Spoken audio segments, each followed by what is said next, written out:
Assalamualaikum, selamat pagi dan salam Malaysia Medani. Berita pagi Sarawak edisi Selasa 28 Mei bersama saya Abang Muazli Abang Abdul Samad. Premier Sarawak Datuk Petinggi Tan Sri Abang Johari Tunoping mengakui penggunaan digital dalam dunia kewartawanan amat penting selari dengan evolusi teknologi. Jelasnya Sarawak sudah pasti tidak ketinggalan melangkah ke hadapan dalam penggunaan teknologi untuk memastikan informasi berita disampaikan dengan tepat agar tidak ketinggalan selari dengan peredaran zaman. Justru katanya kerajaan komited terus memperkasa inovasi teknologi bukan hanya dalam dunia kewartawanan bahkan secara keseluruhannya. Premier Sarawak berucap pada Majlis Kemuncak Hawana 2024 bertemakan etika teras kewartawanan mampan di Kuching semalam. Majlis itu turut dihadiri Perdana Menteri Datuk Seri Anwar Ibrahim. Pada majlis tersebut, Anugerah Hawana 2024, kategori individu dianugerahkan kepada wartawan veteran James Alexander Ritchie yang telah berkecimpung dalam dunia kewartawanan sejak 1971.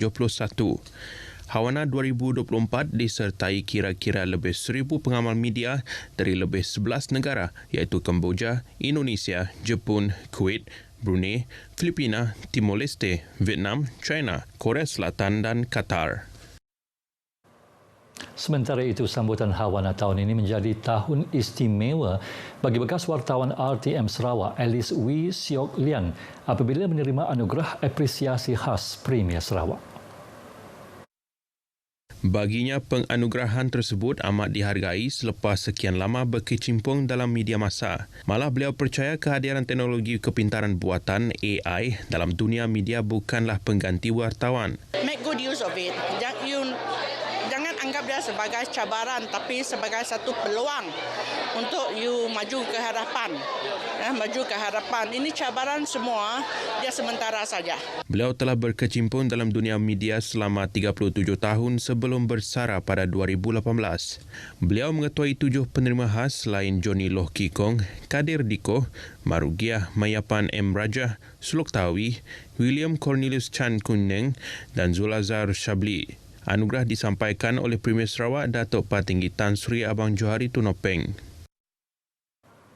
Timbalan Premier Datuk Ahmad Douglas Ugah Embas mencadangkan agar Agensi Pembangunan Bahagian Betung BDDA dan Agensi Pembangunan Seri Aman SADA saling bekerjasama dalam mempromosi sektor pelancongan di kedua-dua bahagian itu.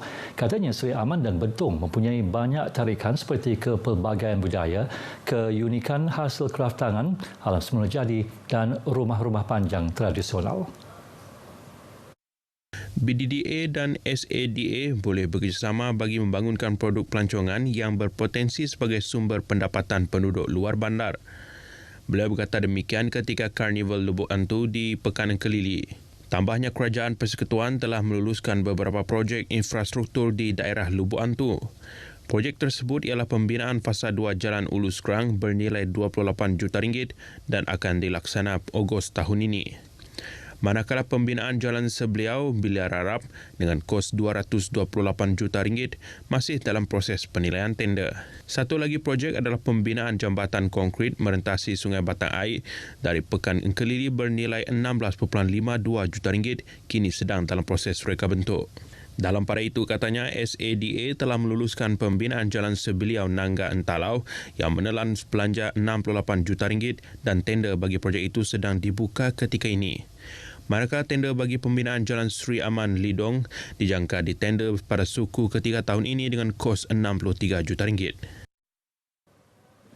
Kementerian Belia, Sukan dan Pembangunan Usahawan akan bekerjasama dengan Kementerian Pelancongan Industri Kreatif dan Seni Persembahan untuk memajukan sektor pelancongan sukan di Sarawak. Menterinya Datuk Seri Abdul Karim Rahman Hamzah berkata pelancongan sukan salah satu sektor penting dalam memacu ekonomi Sarawak melalui perkhidmatan perhotelan, makanan dan pengangkutan.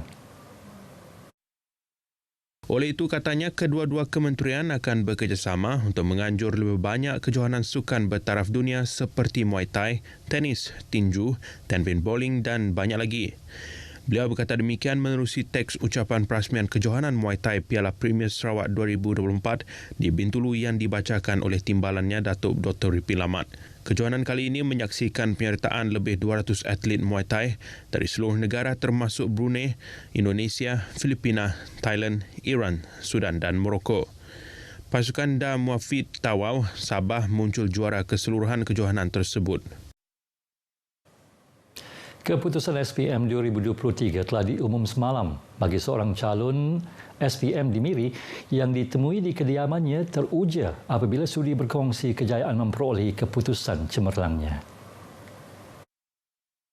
Walaupun tidak mengikuti kelas tambahan atau tuition, calon SPM dari SMK Merbau Miri, Natalie Enyago, gadis kacukan Cina Iban ini sangat gembira, malah menjadi kejutan buat beliau kerana tidak menyangka mendapat keputusan 7A berbanding keputusan ujian percubaan SPM yang lepas apabila hanya memperoleh 4A. Gembiralah sebab tak sangka dapat 7A. Sebab sebelum ni trial saja dapat 4A, jadi tak sangkalah dapat 7A.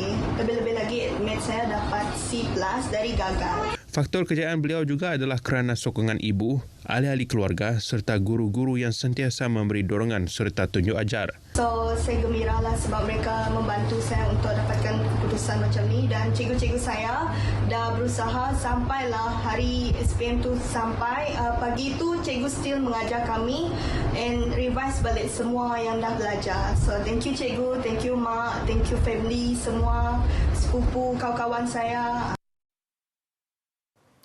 Kestabilan politik dan keharmonian di antara kaum merupakan dua faktor penting yang memastikan Sarawak terus makmur dan kukuh pada masa ini. Yang di-Pertua Dewan Undangan Negeri Sarawak, Tan Sri Datuk Amar Muhammad Asfia Awang Nasar berkata, faktor ini kunci kekuatan Sarawak yang membolehkan ia terus berkembang dan maju. Jelasnya Sarawak pada masa ini lebih kukuh dan stabil dari segi ekonomi dan politik di bawah kerajaan Gabungan Parti Sarawak GPS yang telah menyumbang pelbagai bentuk pembangunan yang dimanfaatkan kepada rakyat. Apabila dua tiang ini tegap, kuat, maka kita dapat menjalankan aktiviti ekonomi, agama dan sebagainya.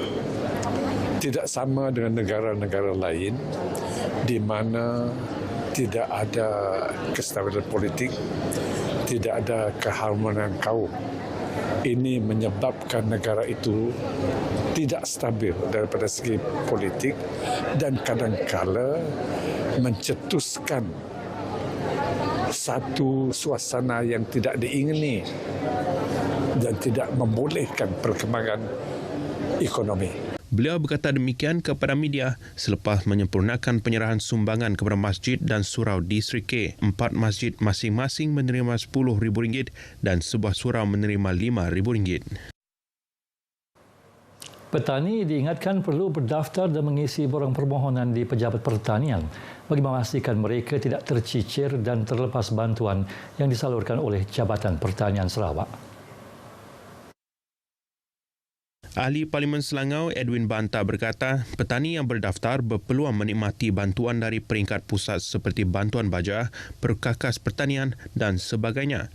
Petani juga perlu mendapatkan khidmat nasihat berkaitan dengan tanaman mereka, khususnya pengurusan penyakit, pembajaan dan sebagainya. Beliau berkata demikian dalam Majlis Agriculture Community Outreach Program AgriCorp Siri 3 N60 Kakus di Bintulu. Dalam pada itu, beliau turut mengingatkan petani untuk memilih tanaman yang mempunyai pasaran dan meminta pihak Jabatan Pertanian membantu pekebun-pekebun untuk mencari pasaran hasil tani mereka. Berita Pagi Sarawak berakhir di sini. Untuk perkembangan sukan tanah air dan antarabangsa, ikuti Stadium RTM selepas ini. Dari sungai hingga segara, Palestin pasti merdeka.